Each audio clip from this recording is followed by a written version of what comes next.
Shut up and sit down.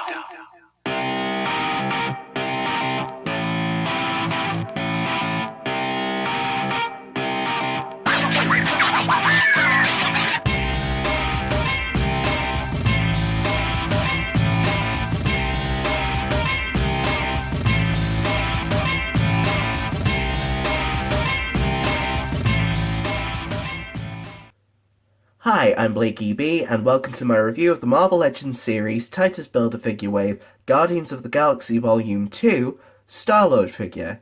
Star-Lord Peter Quill debuted in Marvel Preview issue 4 in 1976. He was created by Steve Englehart and was mostly a solo character until 2007, in which he joined the new version of Guardians of the Galaxy.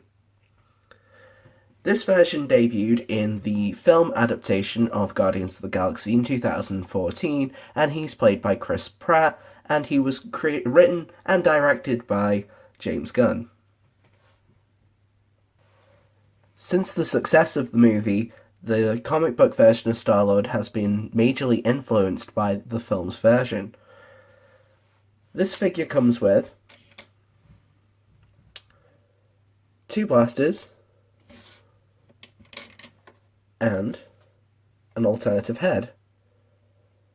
Star-Lord is the only figure in the Titus Build-A-Figure wave that doesn't come with a Titus Build-A-Figure part. This is probably because he's the most popular character out of the wave, and will probably sell the best without it. He's also the only figure that is double packed in each box. This figure stands at about 6¼ inches. This figure is on a totally original sculpt, which is pretty good. I've never owned the original 2014 movie Star-Lord figure, but from what I've seen, this one seems to be a little bit more accurate, particularly with the body type. The body type seems to be more in line with Chris Pratt. The head sculpt it's an okay likeness, especially from the side. From the side, there is no complaints. He looks pretty much like Chris Pratt. From the front, though, I don't know. The resemblance isn't quite there. But to Hasbro's credit, the more human-looking figures can be more difficult to get right compared to their alien ones, and I think they did a great job with this anyway. And it's still a pretty good looking figure, if not totally accurate.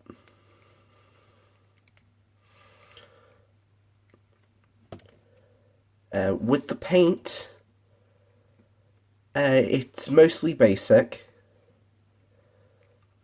You have all the essentials, like you do with the jacket colours, that you'd have with the t-shirt and with the face. What I will compliment them is, I don't know if I'll be able to pick this up on my camera,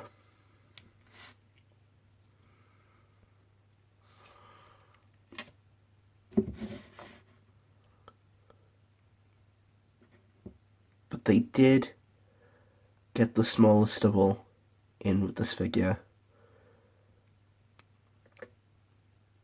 So even the minute paint details they got, and even the logo on the t-shirt, it has all the little details. There's a little bit of scuffage there, but overall they did a really good job with it. And they even painted the zip on the jacket. For articulation, he comes with a ball joint and head and a neck hinge. You can look down quite a bit. You can't look all the way up because his jacket slightly inhibits the articulation, but not too much. You can still get him looking up a decent amount, just not all the way. He has an ab crunch that goes forward quite a bit, and despite the vinyl jacket, he can go back as well. He has a waist rotation. He has a hinge at the shoulder, and both sides they only go up to about 75 degrees, but it's still an okay range of motion. I think if you push it a little bit you can get a little bit more, but I wouldn't want to break the figure, so I think 75 is enough. He has a rotation, and it's full and not inhibited by the jacket. He has a bicep swivel, double jointed elbows, and they go about the same. He has a hinge and a swivel for his wrists. You can get a good range of motion with those. He has T-jointed hips, which go out okay. They could go out further, but I think it's because of the gun holster parts is why it's not going out all the way. I don't actually think it's the articulation itself. He has a thigh rotation. He has double jointed knees. They could, because of the sculpt, they don't go all the way, but you get a decent range of motion with them. He has a boot swivel, a hinge at the ankle, and ankle pivot. His ankle pivot is a little bit loose, but it's still a pretty good ankle pivot.